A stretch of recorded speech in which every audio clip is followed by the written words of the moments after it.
Hi guys, welcome to my episode of Bhandar Dhara Part 2.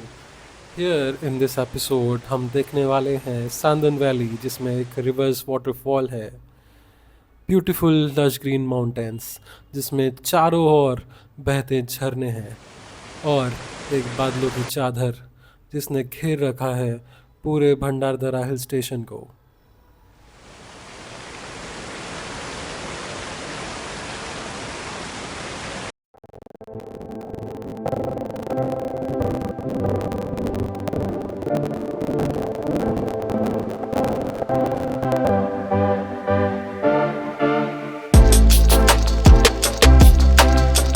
सांदन valley जो कि भंडारदरा का एक मुख्य आकर्षण है, घिरा हुआ है पर्वतों से जैसे कलसूबाई और रतनगढ़ से।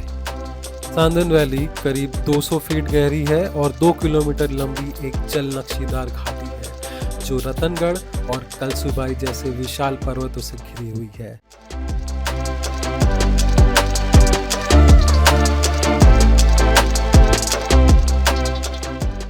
इसकी संकरी दीवारें जो कुछ जगहों पर सिर्फ 3 फीट चौड़ी है, सूरज की किरणों को नीचे पहुंचने से रोकती है, जिससे इसे वैली ऑफ शैडोज का नाम भी मिला हुआ है। रात में यहाँ तारों भरा आसमान और मिल्की वे का नज़ारा देखने लायक है।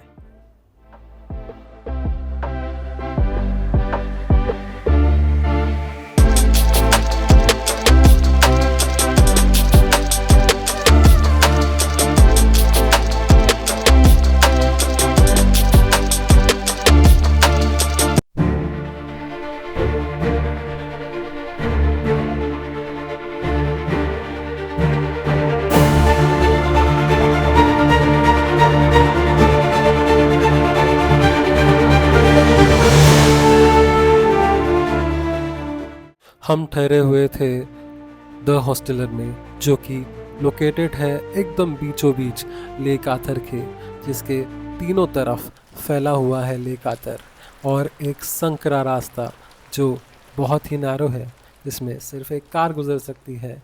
ऐसा एक रास्ता सीधा जाता है आपको लेके द हॉस्टलर में। हॉस्टलर नाम सुन के ही आप समझ जाएंगे कि ये एक यंगस्टर लोगों के लिए एक रिजॉर्ट या एक होटल है, जहाँ यंगस्टर जो कि वर्किंग हो, जो यहाँ पे आके अपना काम कर सकते हैं। और दो यहाँ पे वाईफाई नहीं है, but you will get a good network from here. तो भंडारदरा में ओवरऑल नेटवर्क कनेक्टिविटी की काफ़ी प्रॉब्लम है, बट इस लोकेशन पे आपको ऐसा कोई दिक्कत नहीं महसूस होगी। आप देख सकते हैं ब्यूटीफुल नज़ारा है आजू बाजू। It is all lake Arthur जो कि अपना कलर चेंज करते रहता है यहाँ पे। ये बहुत कमी है इसमें, गिन चुन के एक आनंद वन आता है, एमटीडीसी रिजॉर्ट आता है एंड हॉस्टलर आता है, जो कि काफ़ी अच्छे ऑप्शंस है which you can look for. Hosteller में कुछ इन्होंने ऐसे स्पेसेस दिए हैं जहाँ पे आप गैदरिंग कर सकते हैं। अगर किसी कुछ परफॉर्म करना है, बिल्कुल परफॉर्म कर सकता है एकदम नेचर के बीचों बीच।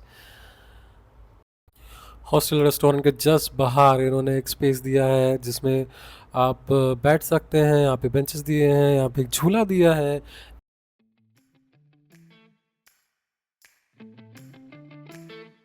जो आप सामने विला देख रहे हैं, ये बहुत ही छोटे से हट्स हैं जिसमें सिर्फ एक बेड आता है and couple can only sleep. इसमें बहुत मिनिमम स्पेस है where you can put your luggage. So in case if you are coming and choosing this option, then come with a very minimal luggage. Hosteller में एक disadvantage ये है that the food options are very limited. First of all it offers you only veg and इसके आसपास आपको कुछ मिलेगा नहीं, बिकॉज यू अगर आपको कुछ खाना हो तो आपको काफ़ी दूर जाना पड़ेगा। और ये मेरा दोस्त प्रेम जो कि बैठा हुआ है यहाँ पे घंटों से, मज़ा ले रहा है वेदर का एंड इस व्यू का। काफ़ी देर बैठे रहे हम लोग, यहाँ से उठने का मन ही नहीं किया। और फिर निकल पड़े हम बाहर घूमने, इस वेदर का मज़ा लेने। और बारिश भी शुरू हो चुकी थी तब तक। एंड आप यकीन मानिए, ये जो नज़ारा आप देख रहे हैं इससे काफ़ी अच्छा आप नेकेड आई से ये देख सकते थे, but camera can not give you that justice जो भी आप देख रहे हैं, फिर भी ये काफ़ी अच्छा दिख रहा है.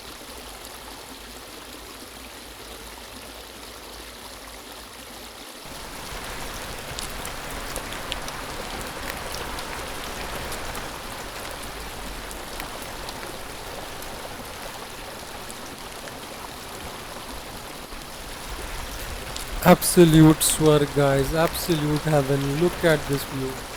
Look at that water running through stream. Then at the back of that there's mountains with clouds, waterfall.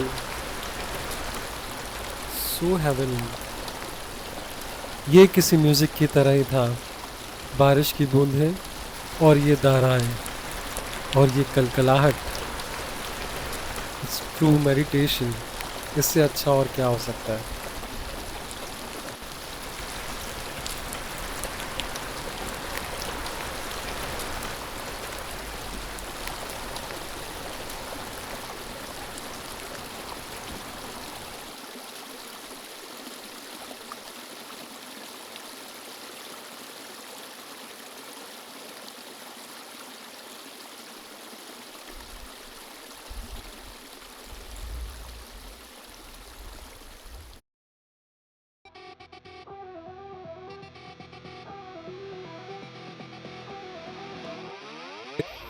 लो आ गए फिर हम एक विलेज में जिसका नाम बहुत ही अजीब है. आई डोंट नो, पुणे के आसपास जितने भी विलेजेस काफ़ी अजीब अजीब नाम होते हैं, इसमें से एक ये है.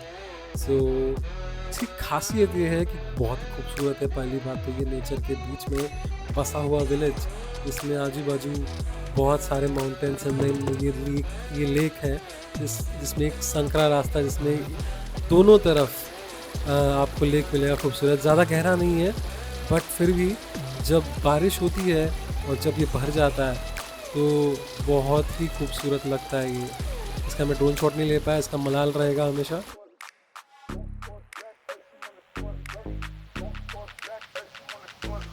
और यहाँ से आगे पहुँच के हम पहुँचते हैं समद विलेज में, जो कि बेस विलेज है सांदन वैली का. एंड यहाँ पे इन्होंने फैसिलिटी दी है फ्री पार्किंग की. सो और इस पार्किंग से आपको सीधा ट्रैक करके पहुंचना पड़ेगा सांदन वैली पे. सिंपल ट्रैक है. आपको ना ही दाएं बाएं देखना है, सीधा निकलना है. आपको किसी गाइड की भी ज़रूरत नहीं है. बट हाँ, अगर फॉग हो तो आप गाइड ले सकते हैं क्योंकि शायद आप रास्ता भूल जाए वहाँ पे. And also please note that you should have a very good tracking shoes और at least a sole which are usable in such track. Because यहाँ पे फिसलन बहुत ज़्यादा है. यहाँ पे थोड़ा सा वाटर क्रॉसिंग है, not very dangerous but you need to be very cautious.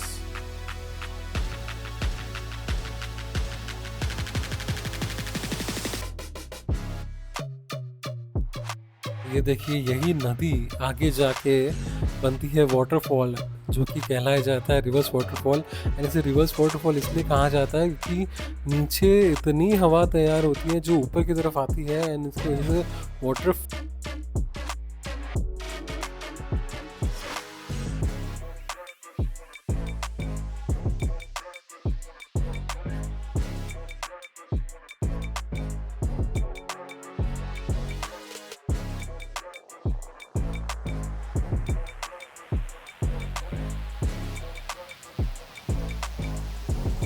Fall जो नीचे गिरना चाहिए वो ऊपर आता है. देखिए ये जो बादल है वो भी ऊपर की तरह आते हैं.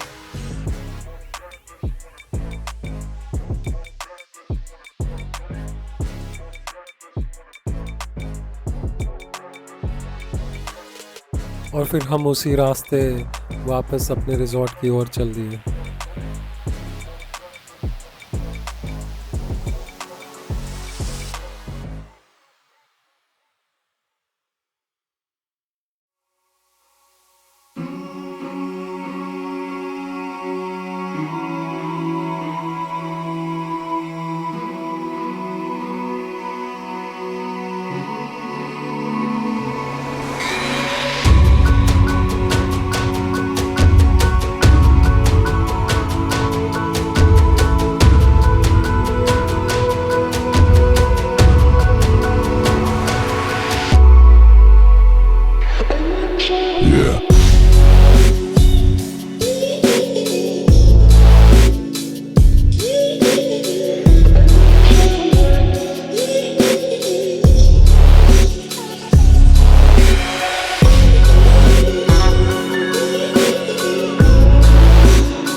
और फिर से वापस हॉस्टल आके हमने किया शाम का इंतज़ार। यूं ही देखते रहे इस नज़ारे को, इन बादलों को, इस आसमान को।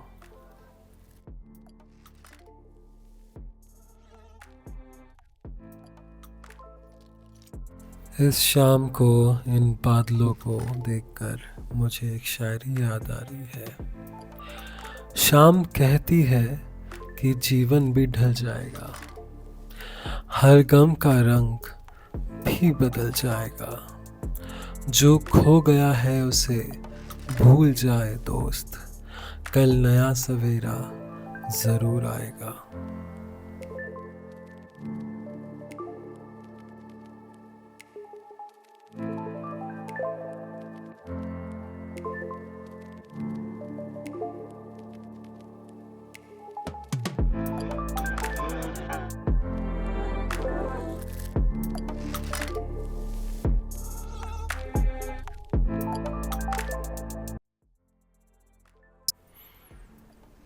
और फिर शाम होते ही मौसम भी कुछ रंगीन सा हो गया और हमारे कुछ दोस्त शराब के नशे में मदहोश हो गए।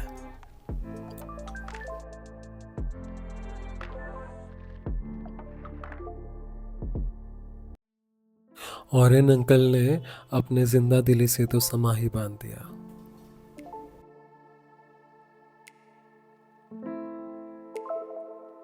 और फिर हम घास फूस खा के सो गए।